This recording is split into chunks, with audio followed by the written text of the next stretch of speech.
Alrighty.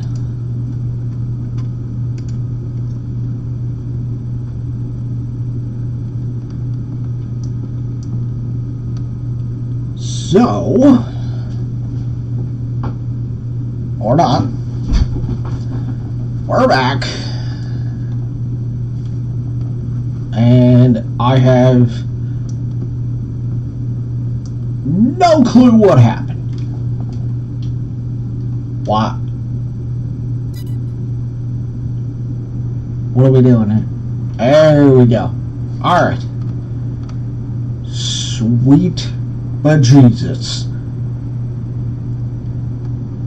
Absolutely just stalled out on me mid-sentence.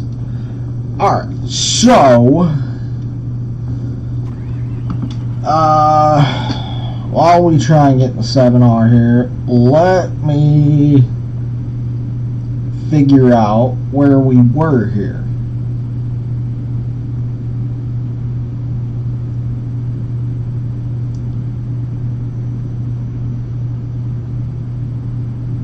Okay, so we were talking about JMO. So, look, I do think, to an extent, there is hypocrisy or hypocrisy with the league. And doing some research, it is clear on don't bet on your team, and there's a lot of, I don't know, I'm going to just call it gray space, I think would be the term, on a lot of different angles regarding don't bet at the team hotel, the bus, you know, all of these different things. So my thing being is that you have an agent for a reason, and all of these people, whether it's the rookie thing, whether it's your agent, whether it's other people in the league, etc., they are adults, and they know the drill. And I guess the biggest thing to me would be is that, okay, if at all that somehow, some way, this was not getting through to the players, then look, it's really going to be 50-50 in my opinion, and here's why. We all know a person or two who would fall asleep in class, would just not be paying attention, and the thing is that with this second wave of players, they are getting year-long suspensions. So there is a couple of ways that there's a couple of ways that I look at it. You don't hear about this in any other sport. The NHL, the MLB, and the NBA. It's only the NFL. And the thing is that the other sports are in bed with the sports books. So why is the NFL the only one with the problem? And I guess the other thing is that if it did happen in the other sports, you would hear about it by now. We live in a day and age where there's a lot of information out there, and usually anything and everything tends to get leaked or tends to leak out. So my thing being is the Lions non-appeal angle. Look, I think from the start they have no leg to stand on anyway. But as far as it goes, I think we're really looking at two different situations. You have the JMO. I totally turned that way too early. My bad. But you have the JMO situation, which is 6 games.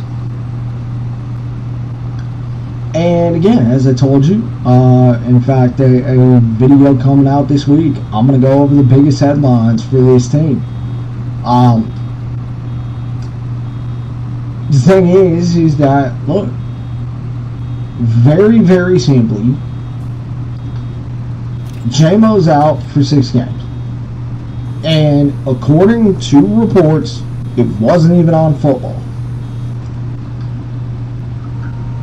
But the problem is, it was at a team facility. So here's the deal. When you go to work, you have certain things you can't do. Like that's really all it comes down to. But the thing is that I think it's truly 50-50 on blame as far as things go, because of the fact that, according to the people that I've talked to, the league is the one who does the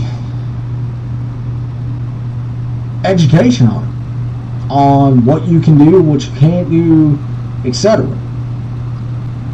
So my thing being is that, okay, well then where do the agents come in? Because if the agents aren't in on this, then I'm paying you again for what exactly?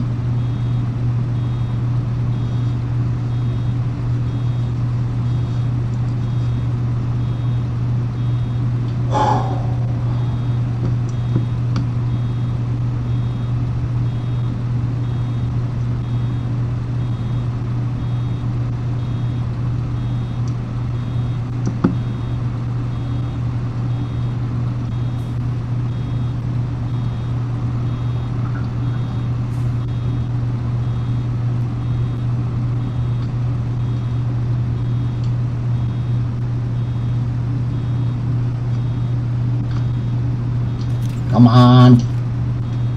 There we go.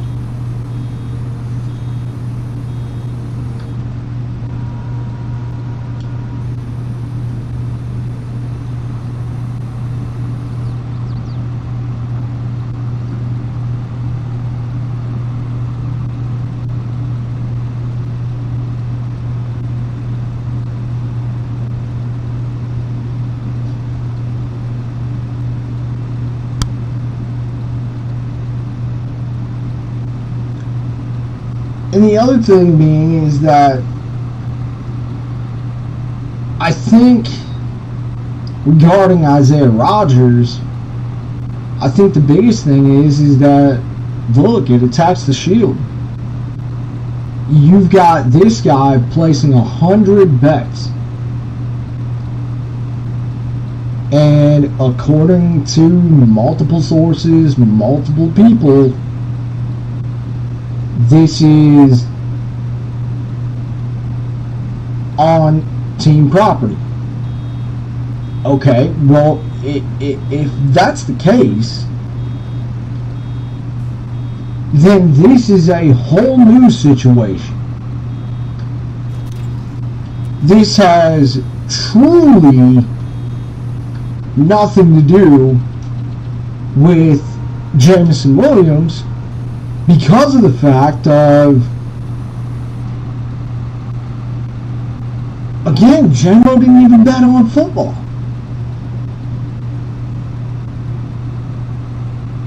And from my perspective, here's the deal. If you want to be in bed with the sports books, and let's not kid ourselves, they make bank from it.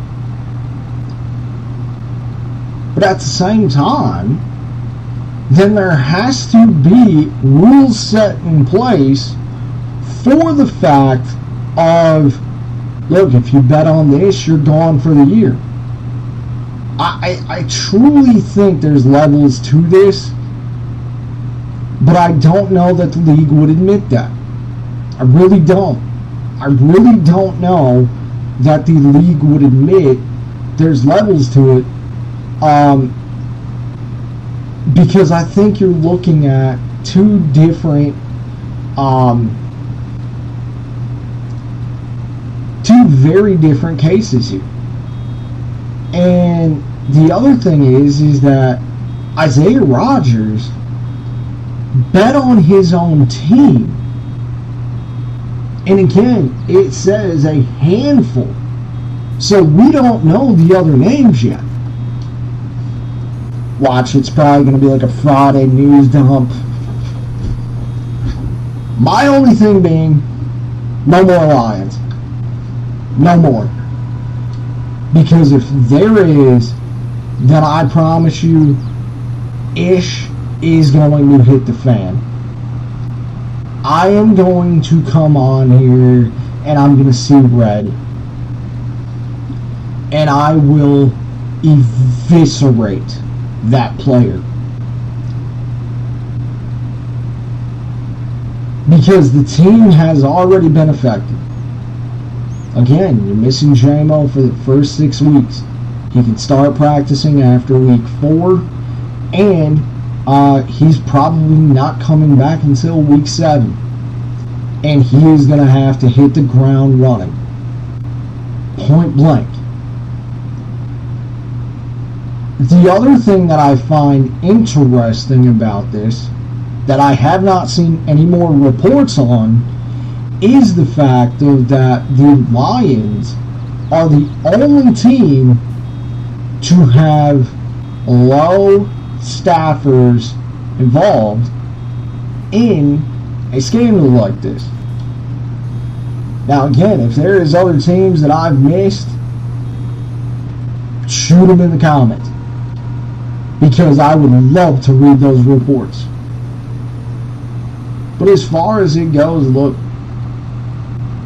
I think what needs to change is the perspective. Or not the perspective, but the presentation of it. There is supposed to be adults in the room regarding the fact of each and every team, what they can do and what they can't do. And again, there's many examples of the hypocrisy of this league. And as far as the Isaiah Rodgers situation, look, he is attacking the league's integrity by 100 bets and betting on his own team.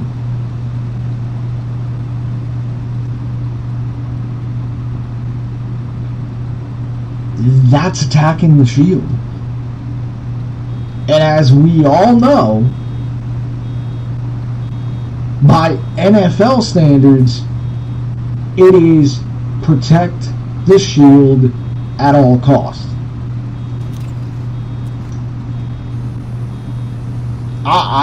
To me, I think the presentation,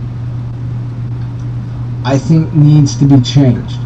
And I know people are going to throw around, we'll just ban them from betting on anything. What is this, North Korea? No, no, no, that's not how it works. Not only that, but if they do ban it, that means the league wouldn't make any money from it. And I would have to get the numbers and all that on the contract that the NFL has with these sports books. But guys, let's not kid ourselves. They're not going to ban the players from betting on it. The sad reality is that now all I picture is Raj just sitting there in his chair that he had at the draft. Just, little 4-team parlay. Alright, place bet. But no, I think what's interesting about it is the fact of that each case is different. And the thing is that this second wave, they're all receiving year-long suspensions. So, is it the fact of that, do we hit them in the wallet? Because if you hit them in the wallet, is that really going to do anything? And look, I'm not going to go crazy and say, oh, well, he should be banned and this, that, the other. Look, if it comes out that, this is like a Pete Rose situation, then all right, we can have a conversation. But no, I think there needs to be truly. I think it's the presentation. I think the presentation is what needs to be changed, and not only that, but it can't just come from the league. It has to come from the fact of these franchises, and not just the coaches, and not just these staffers. And my point being is that the Lions are the only one who had staffers doing this. So, if the Lions are the only one who have staffers that were in on this, then that's a Lions problem. That's not a league problem. That's my biggest thing. Is that, we can sit here and we can talk about the fact of all these different things. But if we're being realistic, in a sense, then I think it truly comes down to, it's got to be the presentation. It cannot be this idea of, well, we just need to ban it. Well, if you ban it, so then what? It's right for the league office to place bets, but the players can't? To me, that just sounds unrealistic. And not only that, but then you've got to go through the players' union, and no, that just sounds ridiculous. And the other thing is like I said, let's not kid ourselves, because we all know that the NFL is a machine, and all they're doing is making money from it, period.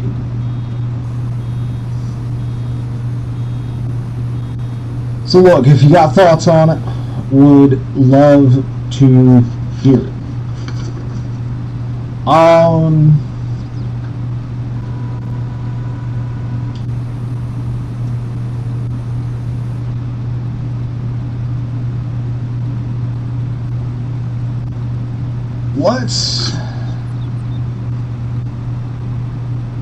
Let's hop into this, because I think this is interesting, and I guess I just don't understand it, and it's a big reason why I made this page. I made this channel specifically to call out the BS, not just in sports, but including in this game. So, obviously, we all know what happened with the Titan submersible.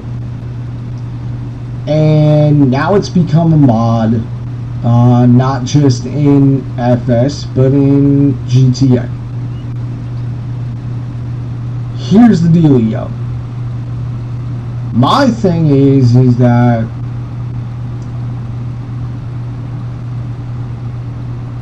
I think it really depends on your perspective.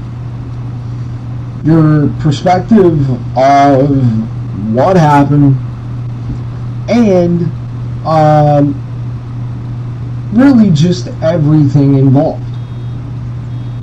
If you don't like it, then don't like it. It's truly that simple. Now, obviously, it's got a bunch of downloads and this, that, the other. But here's my thing. If you want to be upset about it, that's fine. I have no problem with that. But in that same breath, I'm also going to tell you that there are other things you should be more upset about. As far as FS goes. And primarily, the first thing that comes to my mind is the leaking problem. And the thing is that, to me, there are things that can be done about it. Just nobody wants to have the conversation. And that's fine. I have no problem with it. It's why I made this page. Because I've never understood the fact of why nobody wants to call out the BS that is the leakers. You know, you go on Facebook, for instance, and you see that there is specific groups for consoles, there's specific groups for PC, and now we have groups dedicated to leaking. I don't get the leaking thing because my thing will always be is that the modders are what make this game. And the thing is that if we didn't have the mods that we have today, I can't sit here and tell you that this game would have the amount of success that it has. And the thing is that the success is deserved. But my problem is these modders put a lot of time, a lot of effort, a lot of detail, etc. into these mods to truly make the game what it is. And the other day I saw a modder getting treated like a dog because of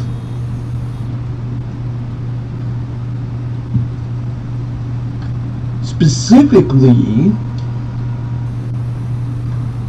the map that this specific modder is working on is not ready yet. And I mean, I want to give a shout out to this modder because this guy was a professional. A true professional. I don't know how anyone can sit there, put the amount of time that these modders do into their mods to get cussed out the way they do, and this guy just replies very, very simply, "Hey, thanks for your support." And I'm just sitting here with my jaw open, like, this guy really just did that. And I applaud that modder. Being professional and not stooping to that level of, going back and getting on the person that was cussing them out. And it's just like, wow, man. But the thing is that, like I said, to me, this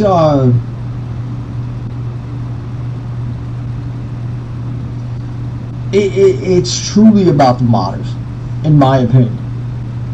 And the reason for that is that they are the ones who make this game what it is, in my opinion. And again, that's not a shot at Giants, that's not a shot at anybody. But the thing is that why do I need a group of people who are impatient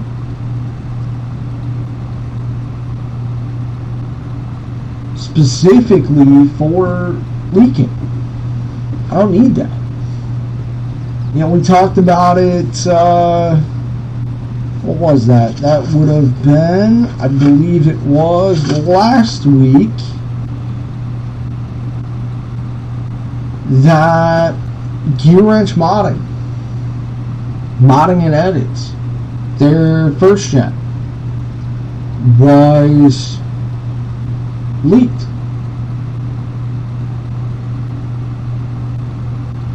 Now, I still have no idea why, but the entire point is that that was a Patreon exclusive mod for a reason. And the thing is, there was plenty of options, and it was truly a very, very cool mod.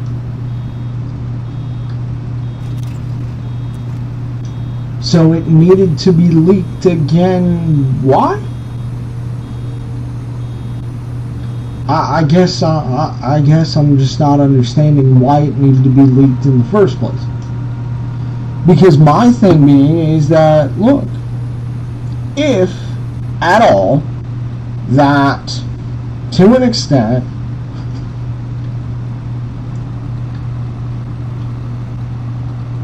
if there's beef going on, like I know a while back there was the Idaho map that was basically a ripoff of Taylor Farms' Frankenmuth map, which is actually not very far from me.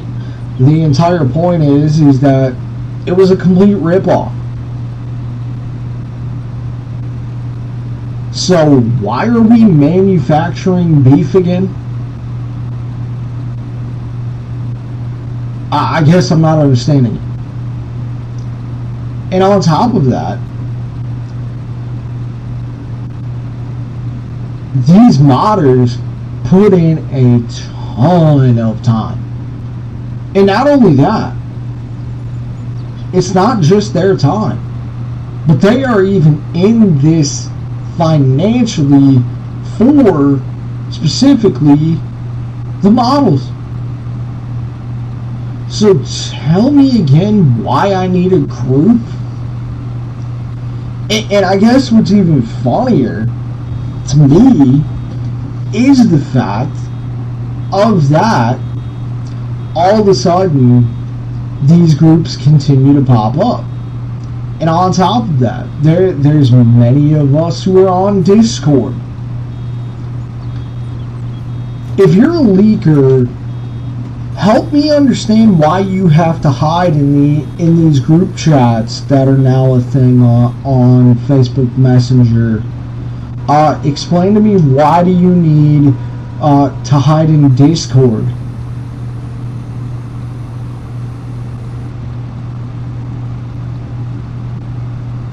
Like, why? Why do you need to hide? I mean, I know why. But I'll give you your space. Go ahead and tell me why.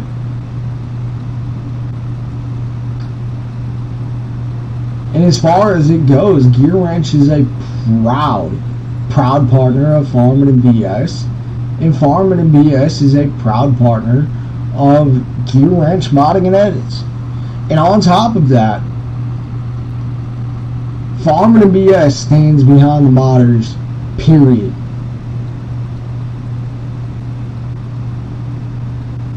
And that's really all it comes down to. And I guess I want to understand why the modders get so much crap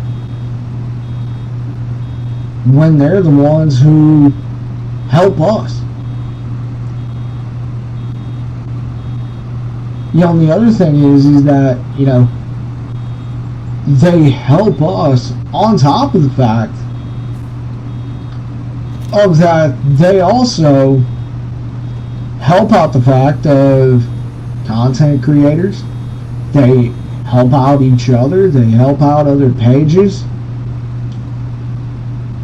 And it just doesn't make much sense that, to an extent, they're getting crapped on because of jealousy. I don't understand it. It's the same thing with the Patreon thing. Like, people want to get, you know, mad at the whole Patreon thing. Why? If you want quality mods, unfortunately, you have to give up quality. Or not quality, you have to give up quantity. And to me, I would rather have quantity, or not quantity, quality over quantity. Period.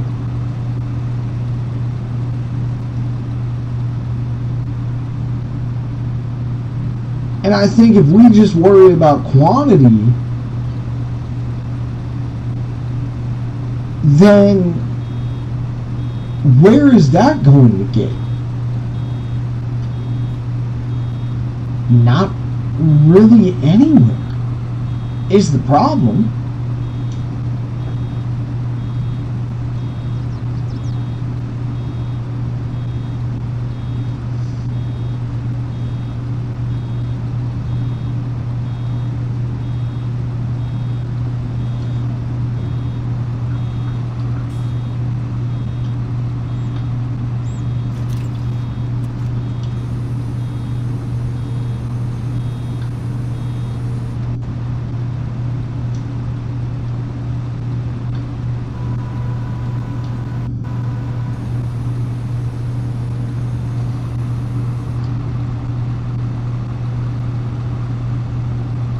Alright, so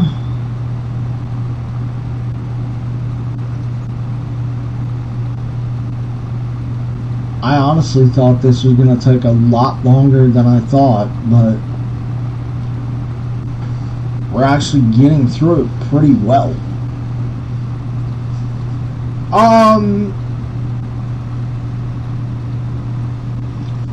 Let's go ahead and let's switch back to the Lions.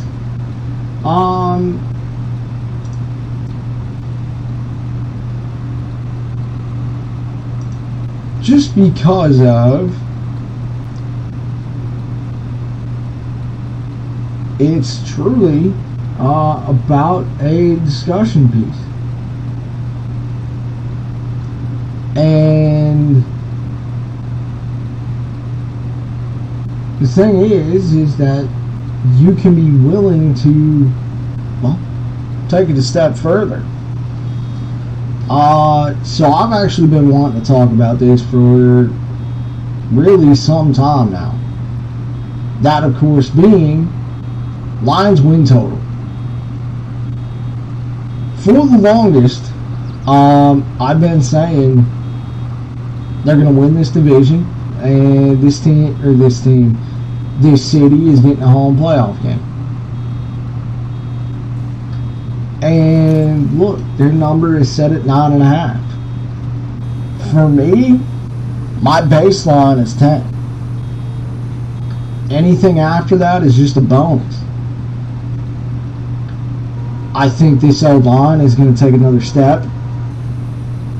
To be in specific, I think Penei Sewell is going to take another massive step forward and be one of the best tackles in football. And on top of that, I think Amon-Ra, the Sun God, is going to go off this season. I love that kid. He is a dog. The thing is that we all know what it comes down to. Jared Goff is playing for a contract. And to me, I do think Jared is going to continue his pace that he was at last year. Because if you look at the numbers over a 24-game span,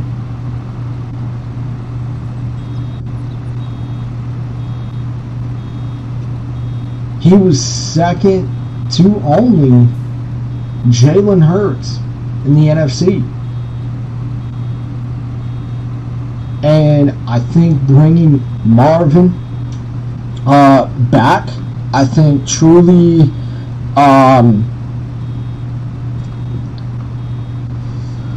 does help. I know he's getting a little bit older. That's fine. I have no problem with that. I'm definitely excited to see the backfield. I think the backfield is going to be interesting. The backfield of I almost said Jamar Chase, sweet Jesus, Jahmyr Gibbs, and David Montgomery. Now, I know Bill Barnwell today put out a piece and said that Montgomery's a downgrade. I don't know what Bill Barnwell was smoking, because clearly, what would a BS take? The point is that, look, to me it's very, very simple.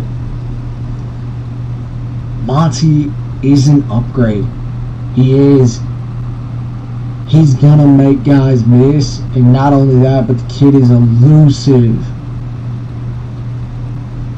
And I can't wait to see it. I can't wait to see David Montgomery and Gibbs on the field together.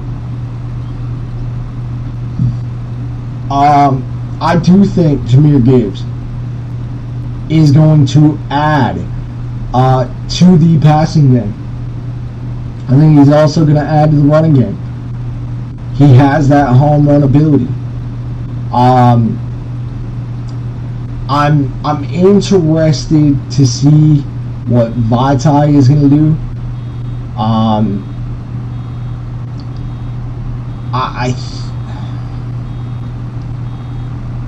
To me, I think this O-line is going to take another step. You know, they're at 5 right now. I think they're going to be top 3 this season. I do. You're getting Vitae back. You're getting guys back. It's a lot like the Tigers. In a sense, you're getting guys back at the right time. In fact, speaking of that, I did just see this and did want to give an update. It would be Tariq Skubal, left-hander,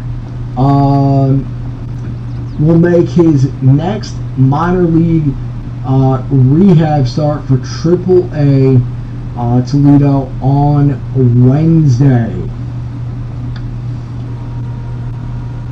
Some positive news there. But look, I think you're getting guys back at the right time. And look, you're going to need these guys. And you don't get much more front and center than week 1. This city begged for week 1 to be against Kansas City. You got it. And the league believes in you. Period. And, you know, I think Dan Campbell said it best as far as, you know, look, they're hoping that the league is hoping you're not going to go in there and get your ass kicked. Period. And that's really what it's going to come down to. But as far as it goes, look, 10 is my baseline. So I'd love to know where your guys' baseline is at.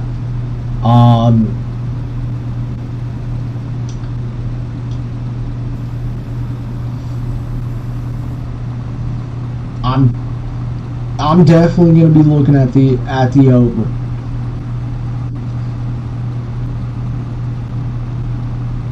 And as I said, you're winning this division, you're getting a home playoff game, and the tide's going to turn. You know, now we'll get into the headlines. And as I said, I plan on making a video about that. Because as I said, I've been the one screaming from the rooftops. You've got major headlines heading into this season. Some other win totals, though, as far as NFL goes. You've got Cardinals at 5.5. To me, I think that's easy under money there.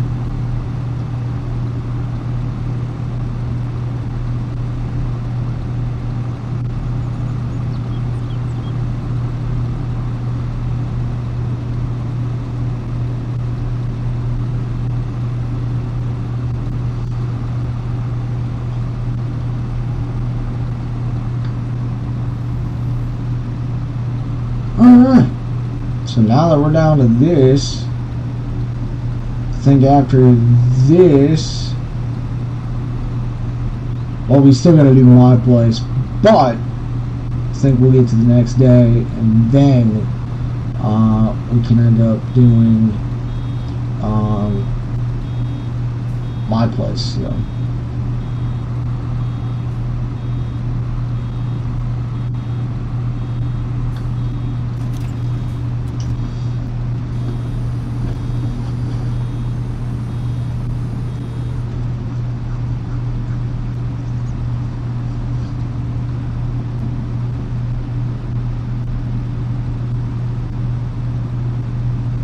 Jets at 9.5. I think that's easy over money now. I really do. I think that's easy over money. Bills at 10.5.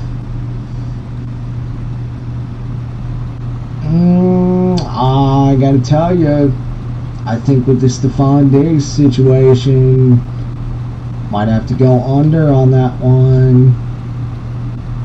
I might.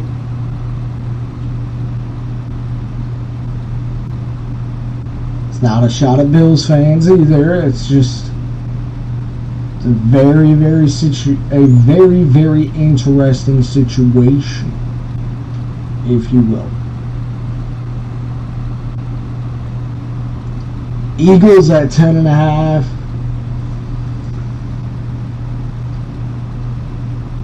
I love the Eagles. I love the Eagles, man, but I do think losing those defensive starters, I think you could make the case for under.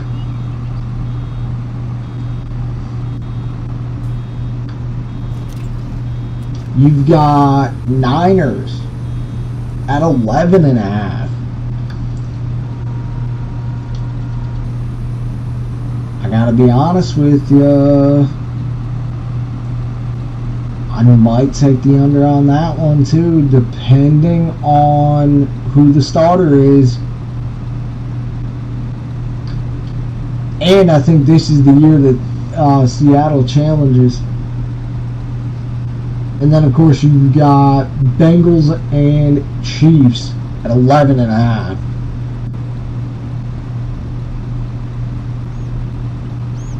To me, I think that's totally easy over money.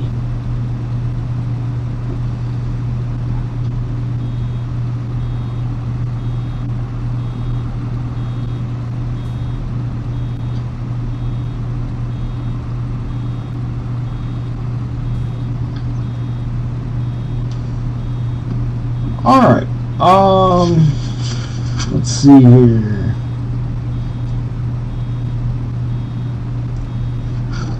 In fact, let's get into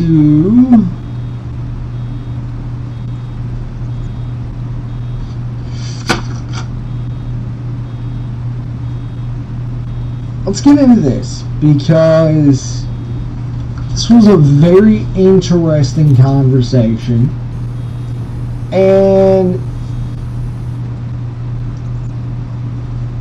I guess to a point I disagree on the fact that you could comp Manoa to this situation. That situation is Spencer Torkelson. I gotta be honest with you. On top of that, well, before we get into Torkelson, let me just ask this. What does Parker Meadows need to do to be called up? He has an OPS of 900. Why hasn't he been called up yet?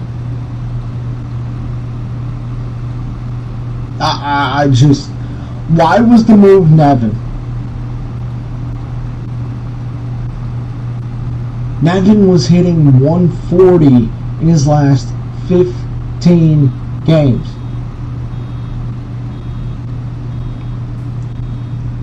I don't understand it. The point is, let's get to Spencer Torkelson.